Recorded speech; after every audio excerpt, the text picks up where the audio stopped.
que é, malta? Vocês estão por aí? Então, olá pessoal, bem-vindos à Zombie TV. O meu nome é Bruno Rosa e sou um dos nerds de serviço. E já agora, vamos aproveitar então para falar de um dos grandes filmes de ação dos anos 90, aqui o grande hit, que fala sobre a arte de roubar e a arte de apanhar. Mas se é para falar da arte de roubar, então olhemos para os ladrões modernos de hoje em dia. Quando aí os grandes do governo resolveram baixar o IVA dos produtos essenciais para zero, aí o pessoal das grandes superfícies resolveram ir aumentando o preço dos produtos ao longo das últimas semanas. Para agora, quando o IVA realmente cai para zero, os preços estão iguais ou superior ao que estavam há umas semanas atrás. A verdadeira arte de roubar está nestes ladrões modernos, e aqui a personagem do Sr. Robert De Niro devia era aprender com estes gajos que isto de andar a roubar bancos já não é o que era. Hoje em dia rouba-se a carteira da malta, assim, sem ninguém ver. Portanto, vamos falar da arte do gamanço.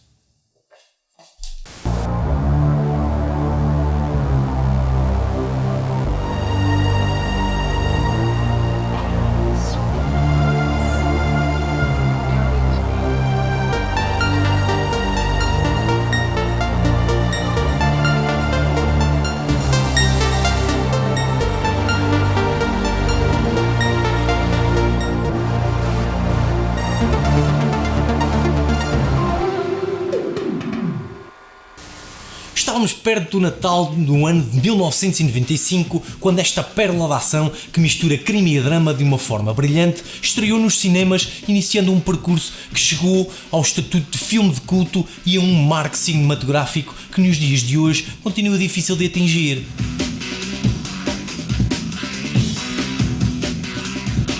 No entanto, o seu início não foi um percurso fácil. Inspirado na história real de um polícia de Chicago e a sua perseguição a um brilhante ladrão, o primeiro guião de Hit surge em 1979 pelas mãos do grande Michael Mann. Em meados dos anos 80, no auge daquela sua grande série Miami Vice, Mann achou que estava na altura de criar algo de novo e a ideia de Hit pareceu-lhe bem para dar início a uma nova série. No entanto, o episódio piloto que criou não convenceu o estúdio devido à escolha do casting e, para se aproveitar, acabou por ser reeditado para um telefilme de nome LA Takedown, que acabou por ser um resumo do que Mann tinha escrito originalmente. Felizmente, cerca de 10 anos depois, o guião original chegou ao grande ecrã com os atores certos para a trama ganhar corpo.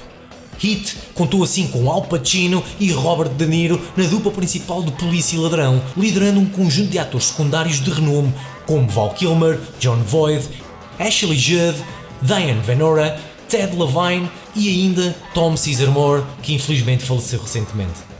Foi um sucesso não só comercial, mas também a nível artístico, com os críticos a enaltecerem o trabalho de escrita e realização de Mann, que mistura aspectos de crime e noir, bem como o nível emocional e de ação que o filme nos apresenta, arrecadando 187 milhões com uma produção de cerca de 60 milhões. Quando o detetive Vincent Hanna investiga um assalto brutal a uma carrinha de valores, cruza o seu caminho com um grupo de ladrões profissionais liderados pelo inteligente Neil McGullig. Motivado por estar a enfrentar criminosos fora do normal, Vincent fará de tudo para os caçar e eventualmente chegar a McCulloch, que por sua vez tudo fará para evitar a sua captura, ambos colocando a sua vida e a vida dos que o rodeiam em risco. Uma trama que parece simples ao primeiro vislumbre, mas que cedo começa a levantar o véu de uma história mais complexa, de um guião que não só explora as relações entre os diferentes lados da lei, mas também as personagens secundárias que o habitam, com as suas próprias histórias e relações pessoais, suportando e enriquecendo o enredo principal ao aumentar o nível de realismo que nos engole e nos faz esquecer que a sua duração se estende a 3 horas de filme. Depois do primeiro assalto, somos remetidos para o mundano de cada indivíduo e as relações com as suas parceiras, bem como algumas das personagens secundárias nas suas vidas. Enquanto o recatado e solitário McGullig encontra conforto e companhia, o impulsivo Vincent corrompe ainda mais um casamento já em declínio. E as personagens femininas não servem apenas de apoio, como seria de esperar no género da ação, mas aqui representam aquilo que os seus parceiros necessitam para se completarem. Apesar das suas falhas pessoais, Justine, Heidi e Charlene representam o caminho para a redenção e confrontam os seus parceiros mostrando-lhe os seus erros.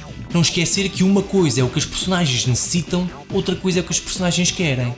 Esta escolha de baixar o ritmo, depois de um início de filme bastante dinâmico, pretende expandir o universo de Hit, aproximando o trama do real cotidiano do espectador.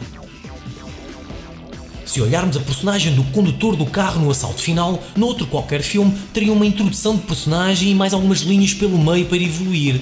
Em It, são-lhe dadas várias cenas individuais para que a sua história pessoal demore o tempo certo a ser absorvida pelo espectador, preparando assim o seu final, que de outra forma passaria despercebido no meio da caótica fuga que resulta num estrondoso tiroteio entre ladrões e polícias na Baixa de Los Angeles. Até aqui, o grau de realismo foi trabalhado ao pormenor para nos colocar junto das personagens que se enfrentam de armas em punho, quer seja pela câmara à mão com lentes de maior amplitude ou pelo som dos disparos que estremece qualquer um. Neste aspecto, uma outra cena se destaca, não pelo uso do som, mas pela quase ausência dele. O assalto em que a equipa de Vincent se esconde dentro das carrinhas à espera de apanhar o grupo de Macaulay faz uso do silêncio para aumentar a tensão vivida pelos polícias, que espelha a própria tensão do espectador. Os poucos sons insistentes são os sons diegéticos da cena, completamente interrompidos em momentos-chave, como quando Macaulay e Vincent teoricamente se olham frente a frente através do monitor de infravermelhos. Cedo se percebe que existe um extremo cuidado com o realismo da trama, não só pela sua inspiração na história real, mas também no som diegético da ação. Olhando para a cena do roubo da ambulância, logo no início do filme, quando Macaulay passa pelos corredores e salas do hospital, o som envolvente toma conta da ação em vez da banda sonora.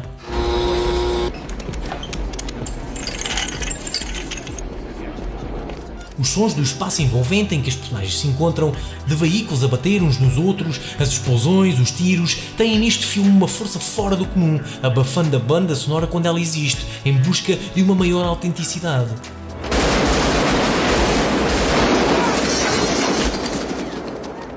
E essa busca levou a uma recriação, praticamente palavra por palavra, de uma conversa entre polícia e ladrão.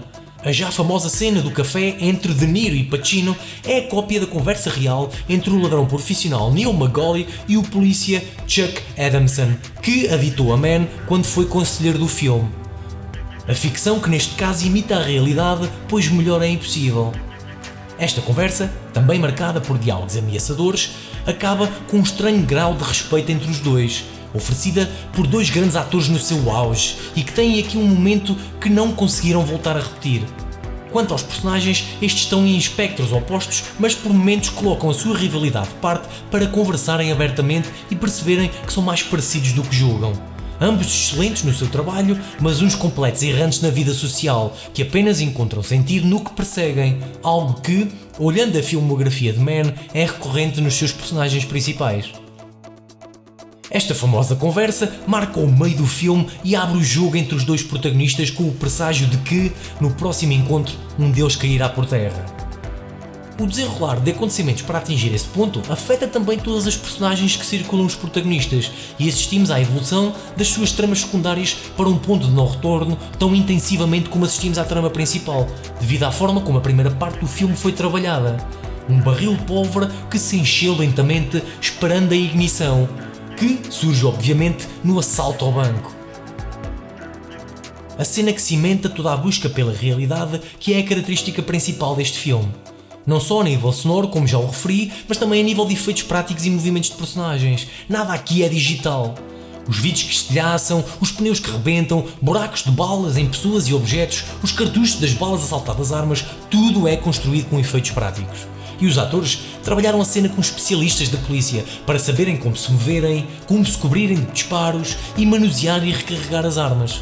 Não podemos esquecer também o local usado para o confronto, que é a Baixa de Los Angeles.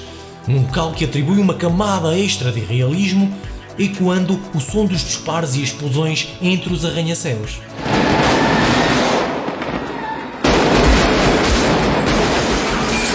Outro pormenor que salta à vista a nível técnico é o extenso uso de teleobjetivas, principalmente na primeira metade do filme, enquanto os dois lados da lei se perseguem e observam mutuamente.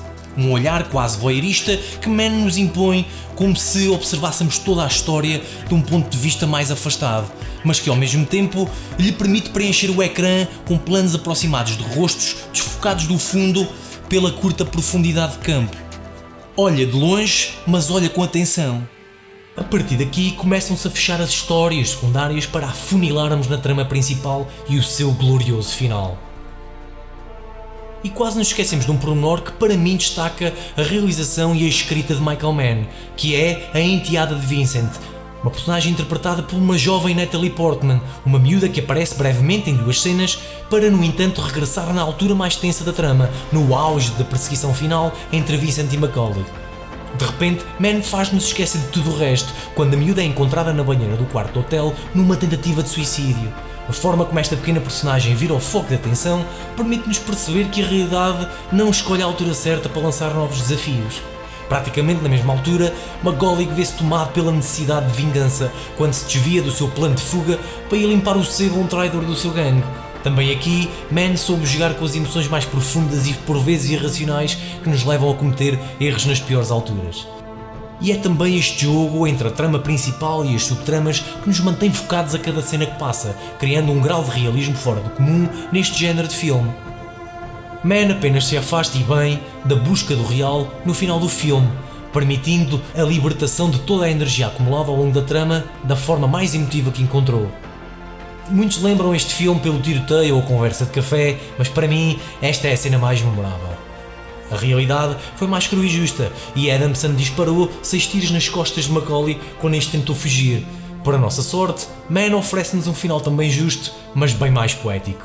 No meio de um jogo de luz e sombra, num local improvável de uma pista de aterragem, recorrendo a um elevado número de planos aproximados dos rostos, demarcando a intimidade e também a tragédia entre ambos os personagens. Vincent move-se cautelosamente, pois sabe que Macaulay não se vai deixar apanhar vivo. Até que Macaulay percebe que chegou ao fim da linha e tem de agir. Calculando mal a sua investida, é traído pelas luzes da pista, que denunciam a sua posição, e Vincent não hesita, disparando sobre ele.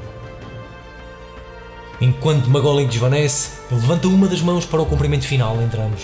Um sinal de respeito e compreensão que prevalece acima de tudo, entre 2 homens incompreendidos por todos à sua volta. E o plano final, com Pacino de costas de mão dada a De Niro que está de frente para nós, ambos estáticos, parece querer congelar este momento no tempo, enquanto tentamos segurar aquela lágrima no canto do olho.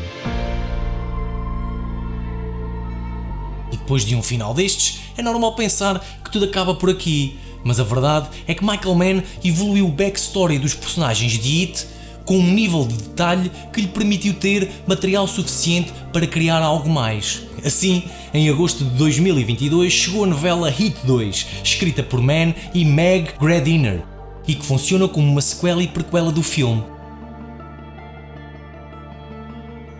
O sucesso foi tal que existem já negociações entre a Warner Brothers e Mann para que um segundo filme se torne uma realidade, com Adam Driver supostamente apalavrado para interpretar um jovem Macaulay.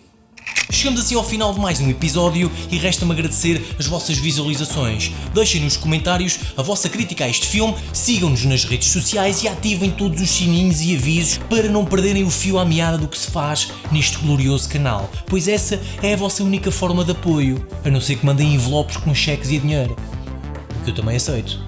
Já sabem, partilhem o filme 2, partilhem cinema e continuem a ir à vossa prateleira a descobrir os filmes que têm lá perdidos. Bons filmes, bons jogos, boas leituras e até à próxima.